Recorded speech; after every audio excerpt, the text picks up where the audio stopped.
अच्छा, अब हमने मर्जिंग को देख लिया है कि मर्जिंग होती कैसे है, उसके एल्गोरिथम को भी देख लिया है। अब उसका रनिंग टाइम हम निकाल लेते हैं। रनिंग टाइम निकालते वक्त मैं यहाँ पर ये बात करना चाहूँगा कि हम अब उस तरीके से रनिंग टाइम नहीं निकालेंगे जिस तरह से हमने इंसर्शन सॉर्ट का, सिलेक्शन सॉर्ट का हमने टाइम निकाला। अब हम इसको खुद देखते हुए, सरसरी देखते हुए और समझते हुए कोशिश करेंगे कि इसका क्या रनिंग टाइम होगा। उस तरीके से एक एक को नहीं, क्योंकि अब हम आहिस्ता आहिस्ता सीखते जा रहे हैं, ठीक है ना।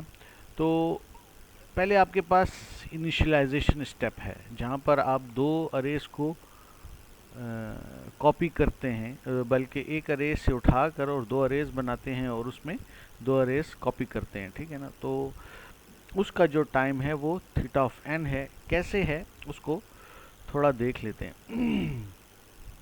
ये मैं इन दो की बात कर रहा था, ठीक है ना। और जो लूप के बाहर हैं उनकी तो आपको पता है कि कांस्टेंट टाइम होता है और थीटा ऑफ वन होता है। ये याद रखें कि जो लूप के बाहर होता है उसका टाइम थीटा ऑफ वन होता है या कांस्टेंट टाइम होता है, और जबकि आपके पास सिंगल लूप होती है तो उसका मैक्स वर्स्ट केस टाइम जो होता है थीटा ऑफ एन होता है। इसको, अब इन चीज़ों को आप ज़ुबानी याद रखें, ठीक है। और अगर आपके पास नेस्टेड लूप है, यानी लूप के अंदर लूप है, तो उसका वर्स्ट केस ज़्यादा से ज़्यादा थीटा एन स्क्वेयर होगा। और इस तरह अगर लूप के अंदर लूप है तो उसका वर्स्ट केस जो होगा थीटा एन क्यूब होगा, ठीक है ना।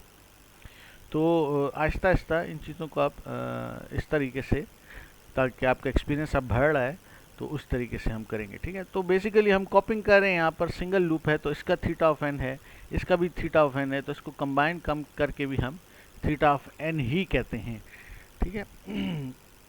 तो ये तो कॉपिंग की बात हो गई, तो इनका थीटा है। फिर दूसरा जो है adding the elements to the final array, ठीक है ना, द लास्ट फॉर लूप, जो पीछे आखिरी लूप थी, n iterations each taking constant time, सही है ना। अब इसकी बात करें, ये भी एक ही लूप है, सिंगल, ठीक है। तो इसका ज़्यादा से ज़्यादा टाइम जो होगा थीटा ऑफ एन होगा, ठीक है। आप कॉपिंग करें वापस इसके अंदर, ठीक है। सिंगल लूप है, सही है। जब सिंगल लूप होती है तो थीटा ऑफ एन होता है, ठीक है।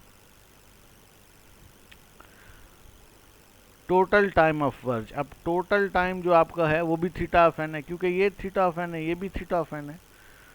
तो एज सच उस पर कोई फ़र्क आपके पास नहीं पड़ता। तो इसका रनिंग टाइम जो है मर्जिंग का, आप याद रखें कि थीटा ऑफ एन ही है। आप कहेंगे कि सर ये थीटा ऑफ एन है और प्लस थीटा ऑफ एन है, तो ये टू थीटा ऑफ एन नहीं होता। नहीं, ये ऐसे नहीं होता, इसको हम थीटा ऑफ एन ही कहते हैं, सही है।